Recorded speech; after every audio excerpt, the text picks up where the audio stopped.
And now to our special report.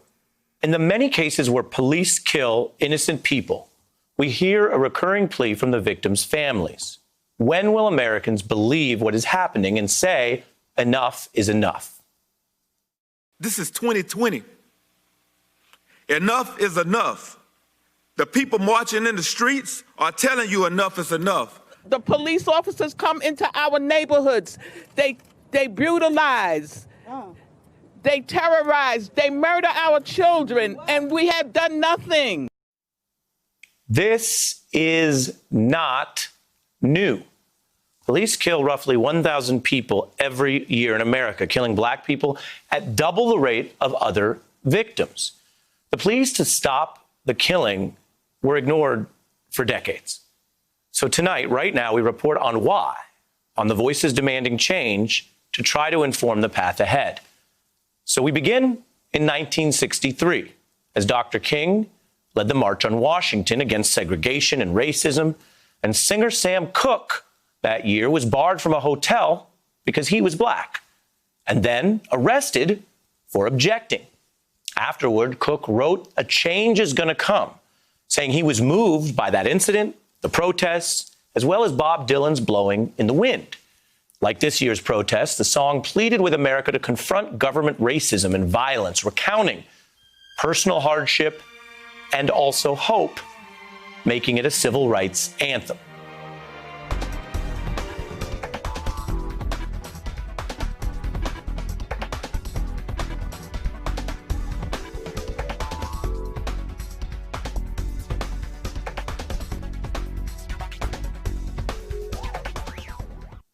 Did Cooke predict the change or drive it? Well, the song brought Jim Crow and its realities in front of more Americans, just as Billie Holiday drew attention to lynching with Strange Fruit.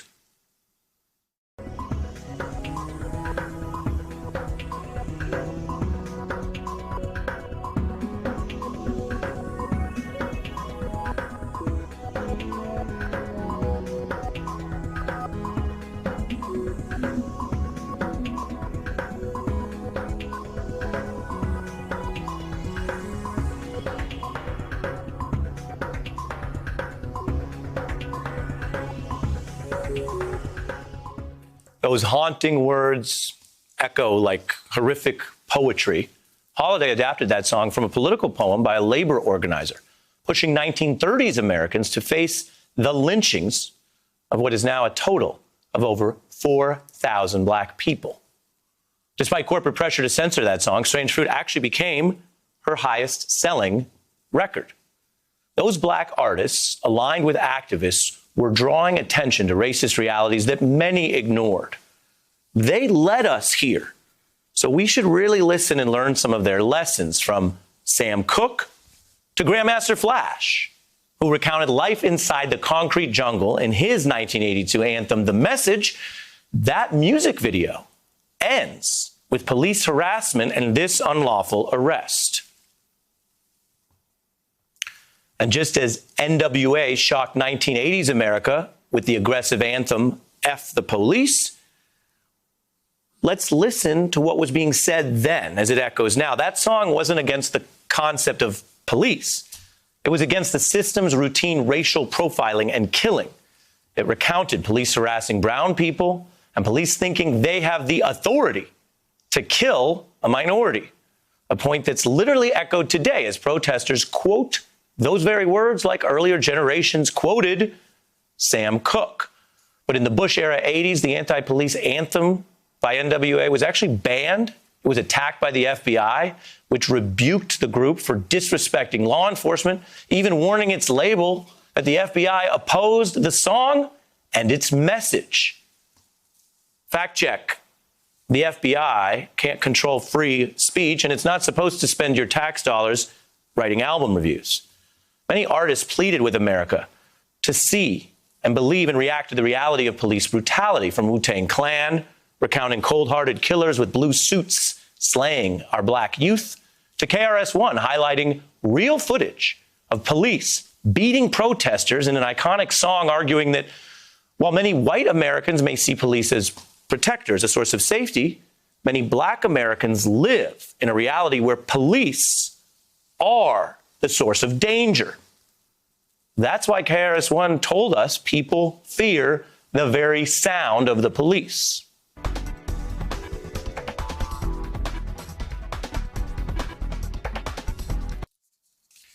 That iconic 1993 song says that the modern police system replaced plantation overseers, arguing the overseer had the right to get ill and the right to kill. The officer has the right to arrest, and if you fight back, they put a hole in your chest. That was 25 years ago.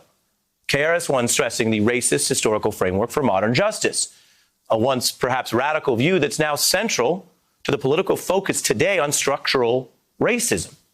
The 90s also saw a rise in home videos that confirmed these same stories. Rappers like Sister Soulja and Tupac stressing how the system would ignore even hard video evidence. And as many demand today that we say the names of so many black people killed by police, we should listen to how artists have been doing that for years when others weren't paying attention, memorializing the lives and the names in a tragically long list of songs by Prodigy, The Game, Nicki Minaj, Kanye, Jay-Z, Wyclef, Papoose, and many, many more I don't have time to mention. So how did America take in that storytelling?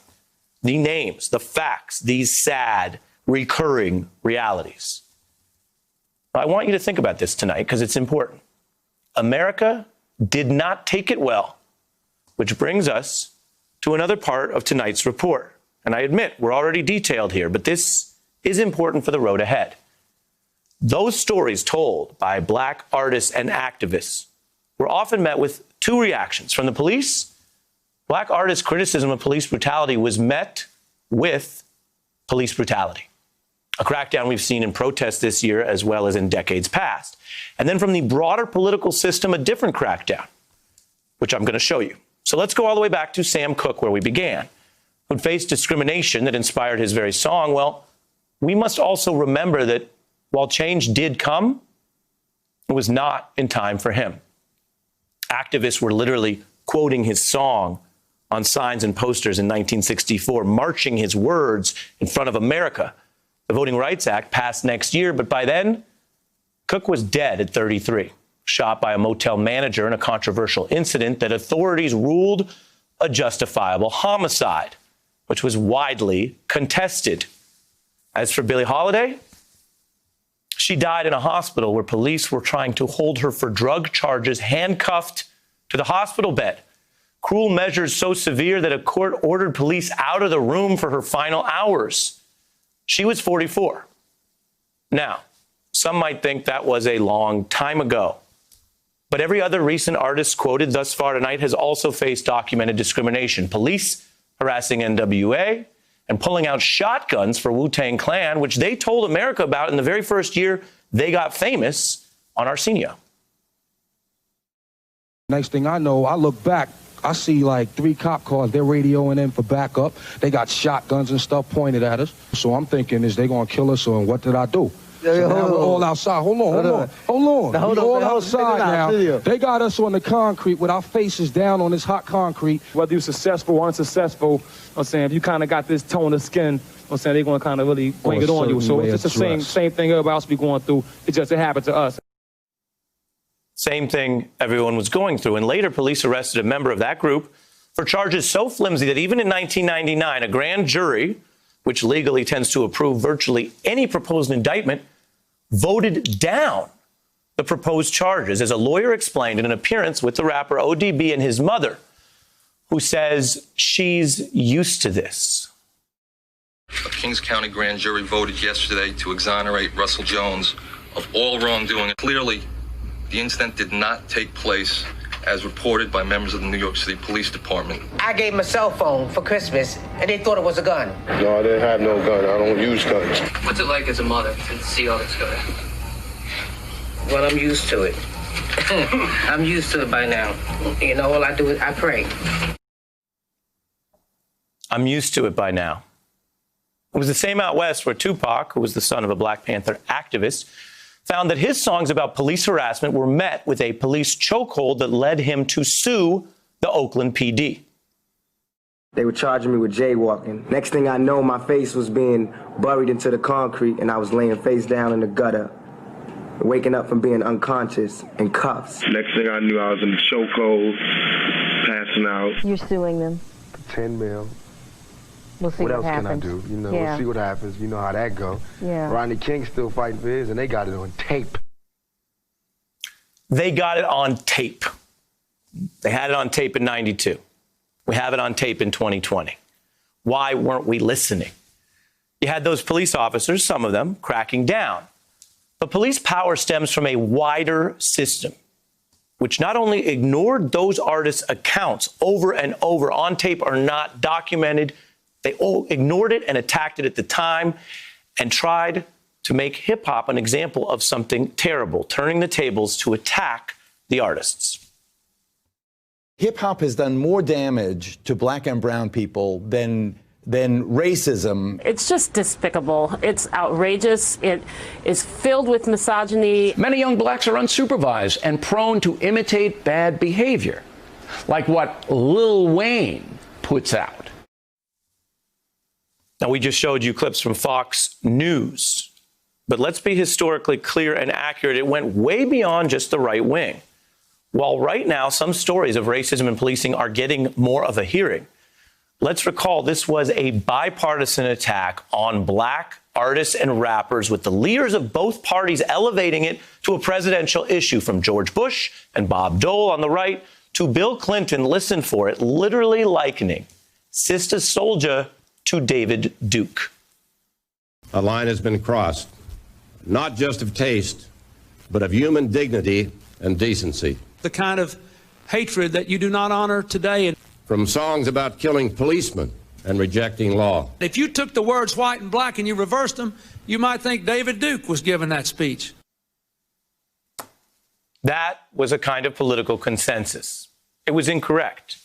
And it also helped repress these stories of police brutality that America is still trying to reckon with, to such a degree that in 2020, many Americans view the reports of police killing black people for no reason as a newer revelation decades later.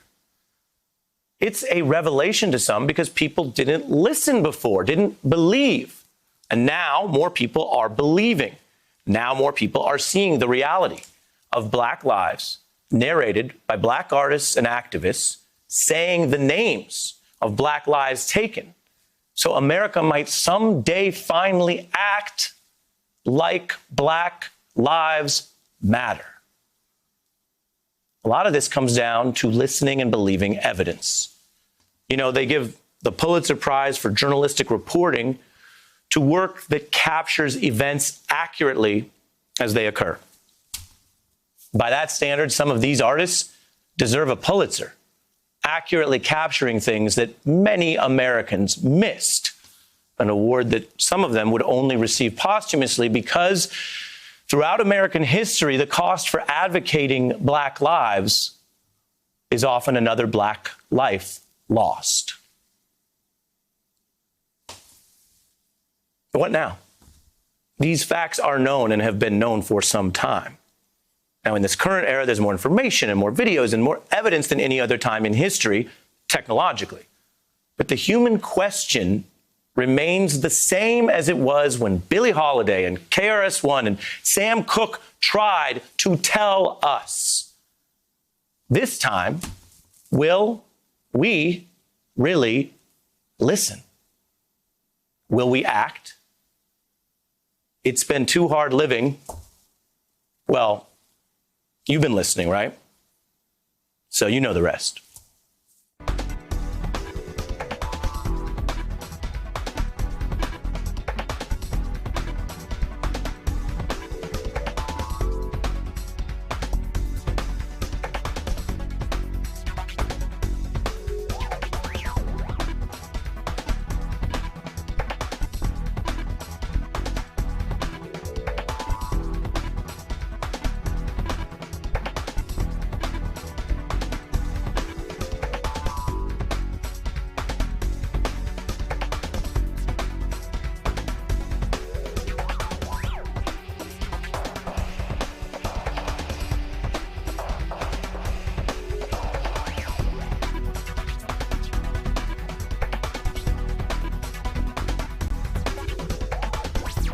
Hey, I'm Ari Melber from MSNBC. You can see more of our videos right here, or better yet, subscribe to our YouTube channel below.